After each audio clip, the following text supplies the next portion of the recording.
নমস্কাৰ বন্ধুসকল, সুপ্ৰভাত সকলোকে।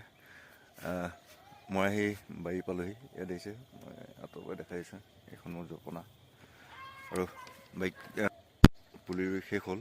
আৰু ভাবিছোঁ যোৱাকালি ৰোৱা পুলিখিনি অকণমান পানী দি দিওঁ। পানীত বন্ধুসকল মই এটা দৰৱ মিক্স কৰি দি আছোঁ, অৰ্গেনিক দৰৱ এটা। এই কি দৰৱ কেনেকৈ মিক্স কৰি দিছোঁ ভাবিছোঁ, তাকে আপোনালোকক অকণমান দেখাই লওঁ। বন্ধুসকল, এইটো দৰৱটো, এইটো হোমিক এচিড। ইয়াত দিছে বন্ধুসকল, এইটো হোমিক এচিড। এইটো সম্পূৰ্ণ অৰ্গেনিক, 100% অৰ্গেনিক। এইটো বন্ধুসকল মই মোৰ এই খেতিতে ব্যৱহাৰ কৰি আছোঁ। ইয়াত শিপাৰ কাৰণে বন্ধুসকল এইটো খুবেই ভাল। শিপাৰ কাৰণে খুব ভাল। ৰোৱাৰ 3-4 দিনমানৰ পাছৰ পৰা এইটো কম পৰিমাণে দিব পাৰে। এইটো পৰিমাণটো ড'জটো এনেকৈ দিব লাগে বন্ধুসকল, ধৰি লওক 20 পৰা 30 লিটাৰ পানীৰ ভিতৰত 4 চামুচে 4 বা 3 চামুচ